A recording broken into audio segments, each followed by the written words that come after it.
What would you do if I told you that just getting up off of the couch or the chair for little micro bursts of activity would be enough to significantly improve your blood pressure?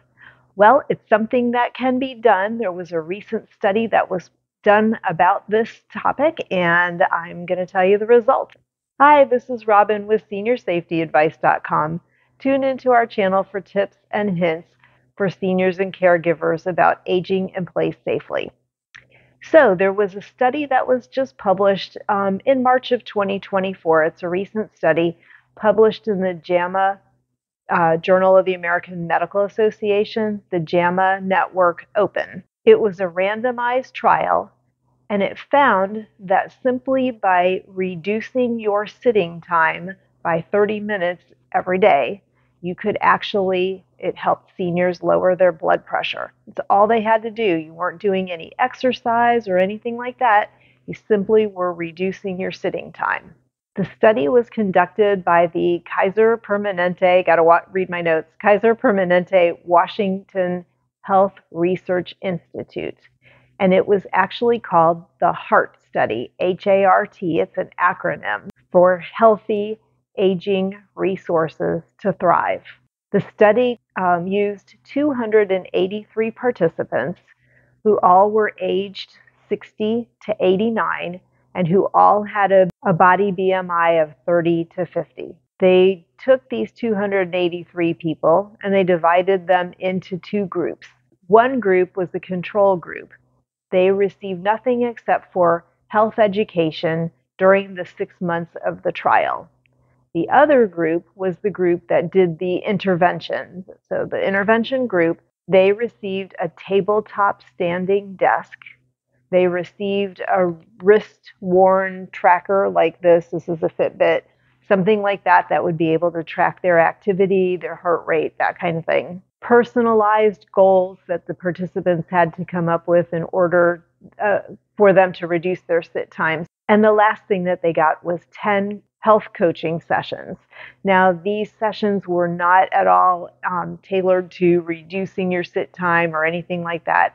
They were health coaching sessions that were generalized, diet tips and things like that.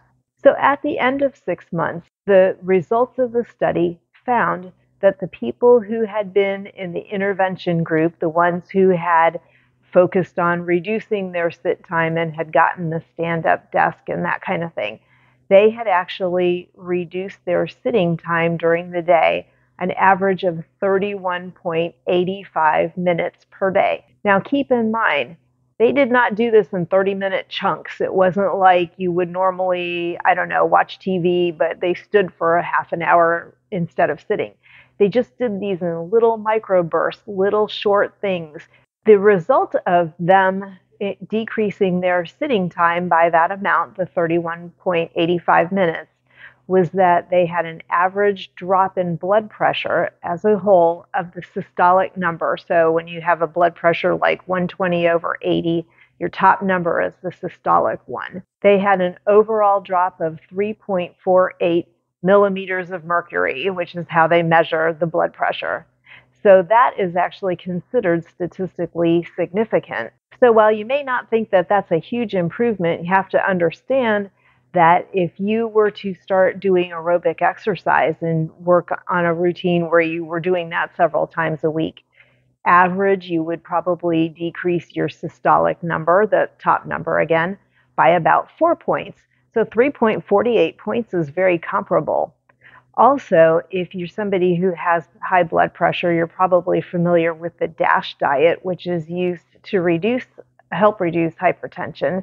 And that, if you go on the DASH diet and you follow it strictly, can reduce your systolic number, that top number, by about 5 points.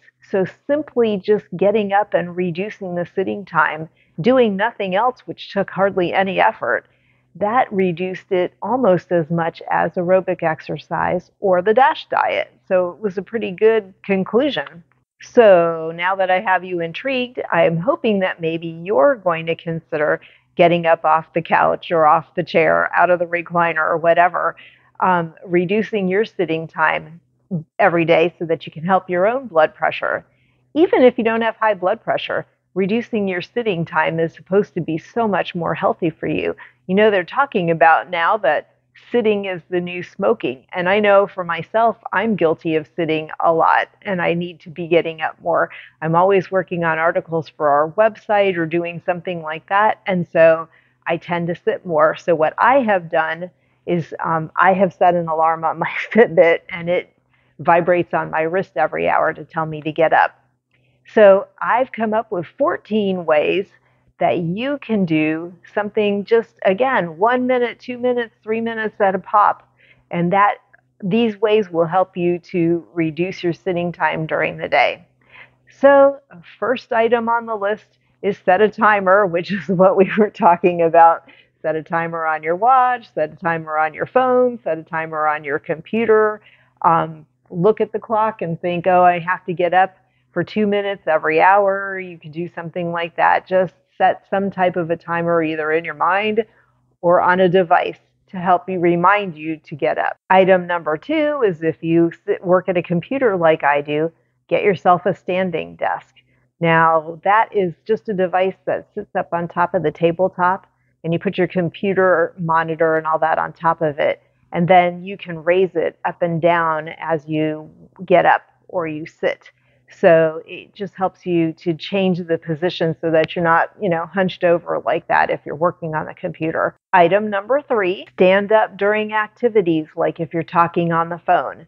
So, all right, your daughter calls, get up off your chair and start walking around while you're talking to her. You don't have to do the whole conversation walking around, but getting up and doing anything is going to be helpful to you. So again, even if you get up for 2 or 3 minutes and then you sit, if you do that several times a day, that's going to help. Number 4 on the list that you can do to decrease your sitting time is to take a walk. That makes sense. If you get out and you walk 10 minutes 3 times a day, right there, you've gotten your sitting time reduced. You don't have to walk far. 10 minutes, for me, I can walk around my block in 10 minutes. So you don't really have to do a long hike. Just get out and move. Next item, number 5, if you're somebody who is still working and you're in meetings, do your best to stand up during the meeting. Now, again, doesn't have to be the whole meeting, but at some point in the meeting, even if you get up and you sit down 2 or 3 times, you've still, maybe you've taken 6 or 7 minutes off of your sitting time just by doing that a couple times. Number 6 is use a further away bathroom. So I'm sitting here in my living room. There's a bathroom on the other side of the wall. If I need to use the bathroom, I'm going to go over there, down the hall, all the way to the other end of the house and use the bathroom.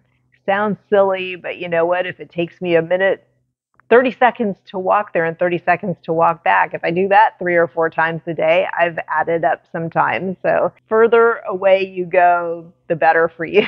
Speaking of further away, the other thing that you can do is you can park further away from the store or wherever if you're running errands. So when we go to the grocery store, my husband always parks towards the end of the parking lot. Then we have to walk all the way in and we have to walk all the way out. I'm fairly focused on trying to hit my steps every day, so this is just an easy way for me to add steps every time I do something. But for you, if it took you 2 minutes or 3 minutes to walk in and 2 or 3 to walk out, there you are. You've got 5 or 6 minutes off of your 30 minutes right there. Item number 8 is you could stand while you're doing chores. So for example, if you would normally sit and watch TV at night, instead set up the ironing board, do your ironing while you're watching a show.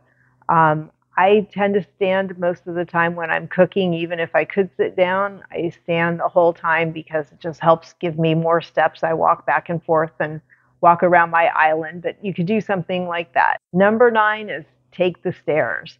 So similar to parking further away from somewhere, if you have a choice of being able to take stairs like 1 or 2 floors, it doesn't have to be 20 floors. You could just, instead of going in an elevator for 1 flight, if you can do it, you can handle stairs, take the stairs up instead of the elevator. Same thing with escalators, like if you're in a shopping mall or you're in a store. If you can walk up the stairs, if your knees will allow it and your health will allow it, walk up the stairs that one flight. Don't just rely on taking the escalator or the elevator all the time. Item number 10 on my list to help you get 30 minutes of less sitting time, reduced sitting time, is to do some micro workouts. So we're going back to sitting and watching TV or doing, reading or whatever. Get up and do a series of stretches or a series of squats, something like that, just to get up and get you moving. Either if you're watching TV, do it on a commercial break, or if you're reading, maybe every time you come to the end of the chapter, do this. The stretches and squats, they're going to help to improve your mobility. So it's a win-win either way. And then item number 11, along the lines of what we just were talking about, if you're watching TV and a commercial comes on, stand up for the entire commercial. It'd be good if you walked because, you could just walk around your living room or whatever and get yourself some steps. But even if you don't and you just stand up from the couch or the chair until the commercial is over and sit back down, most commercial sessions anymore are 2 or 3 minutes, sometimes even longer depending on what show you're watching. So look at how quickly you could reduce your sitting time. Item number 12 is to get yourself a treadmill desk. So similar to what we were talking about with the stand-up desk with the computer, a treadmill desk is built, it's a treadmill, and it has a platform that you can put your computer on. And so then you can be walking and working on the computer at the same time. Item number 13 is to get moving and take some walks. We were talking about short walks before. You could take a longer walk in the morning or a walk in the evening after dinner or something like that. And the last item is stand while you're meeting friends or family. So if you're going out somewhere, you're going to a restaurant, maybe there's a waiting time and they have a bench for you to sit on. Don't automatically just park yourself on the bench. If you are able to stand for a little while, then stand while you're waiting for your table to be called. Try and think of tiny little changes that you can make during the day to add up to those 30 minutes and set yourself a goal. See whether or not, how fast can you meet that goal of 30-minute reduction of sitting in a day? Do you want to do something can you do it in 3 10-minute sessions, or are you going to do it in 6 5-minute sessions? What are you going to do? But challenge yourself to get to that 30 minutes. As with any program, before you start any new exercise or anything, you want to check with your doctor. But keep in mind, this is an easy way for you to reduce your sitting time and help your blood pressure really without much in the way of significant effort for you. So I hope this has helped, and thank you very much for tuning in. Until the next video, take care. Bye.